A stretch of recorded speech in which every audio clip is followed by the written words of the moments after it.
Welcome back to the course Learn Blockchain. Today we will be talking about the nonce range. So what do we know about the nonce till now? Well, we know that it's a field in the block and it helps miners to solve the cryptographic hash puzzle by finding the valid hash, and we know it is the only field that can be varied in the block. We cannot change block number, neither data nor previous hash. So by varying the nonce, the miner finds the valid hash. But is the nonce infinite? How far can we go on increasing the nonce if we start from 0? Well, we cannot keep incrementing the nonce forever. It has some limit. Nonce is a 32-bit number. That means only 32-bit memory is allocated for the nonce on each block. So the limit of nonce is this much. Let's approximate it as 4 billion. Now let's do some estimation. From previous video, we know total possible 64-digit hexadecimal number is 16 to the power 64, which is approximately 10 to the power 77. Then total valid hash with 18 leading zeros, assuming current difficulty is over 18 leading zeros, is 16 to the power 64 minus 18, which is approximately equals to 2 into 10 to the power 55. Then probability of getting valid hash is 2 into 10 to the power minus 22, which is 0.19 zeros and 2%. This is very small, and it's the probability of finding the valid hash by the miner. Now let's do some estimation on nonce. Since nonce is a 32-bit number, the maximum nonce is 2 to the power 32, which is approximately 4 billion, that is 4 into 10 to the power 9. So now the question we are trying to answer is the nonce enough to brute force with 100% certainty that we get the valid hash? Assuming no collision, that means all these 4 billion nonce generate unique hashes. We can have 4 billion different unique hashes. If you go from 0 to 4 billion nonce, you will get 4 billion different hashes. So the probability that one of them will be valid is given as total number of possible different hashes multiplied by the probability of getting the valid hash, which is 8 into 10 to the power minus 13, which is 0.10 zeros and 8%. So what does this mean is, even if we go through whole nonce limit 0 to 4 billion, we only have this much probability of getting the valid hash, which is very less. Hence conclusion is one nonce range isn't enough. I guess it's a pretty mess up right now. You might have lots of doubt.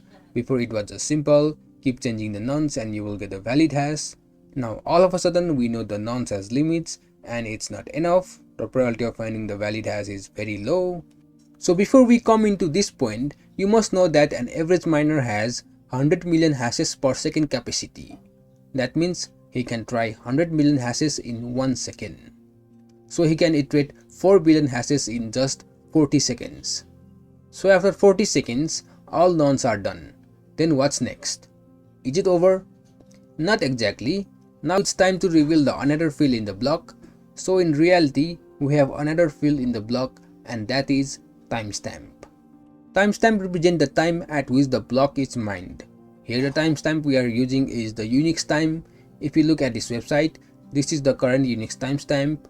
What a Unix timestamp is, it is the number of seconds that have passed since 1st of January 1970. So this is how many seconds that have passed. Now if we come back here, this is the Unix timestamp and it gets updated every second. So what does this timestamp does is, it provides the solution. Every second we will get new hash even if we don't change nonce. Let's illustrate how it works. We know the capacity of average miner is 100 million hashes per second, so in 1 second it can go through 100 million hashes only. That means a miner does not need to go through entire 4 billion nonce range, since after 1 second it gets reset. He goes through 100 million, then next second the timestamp increases, all resets, and he again goes through the 100 million, and so on like this. So this way he does not need to go through entire 4 billion nonce range, and it solves the problem we encountered earlier. So this solves the problem for one miner, but what about the mining pools? Let's have a look. We are back to this website, and if you look here, the current hash rate is 248.826 million trillions hashes per second. Are you kidding me? 248 million trillions hashes per second? This is the overall hash rate of the network. Of course, they are not working all together. They are competing with one another. but still the hash rate of mining pools are in quintillions hashes per second, which is huge. So this solves the problem for a single miner, but not for mining pools. Mining pools will go through 4 billion nonce events in no time, as they can go through quintillions hashes in 1 second, so they will have to wait until the timestamp increment, which is huge waste of capacity sitting idle and doing nothing.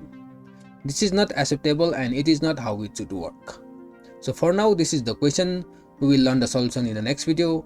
I hope you have understood the concept of timestamp, which is a new field in our block from now. And on this note, I will see you in the next video.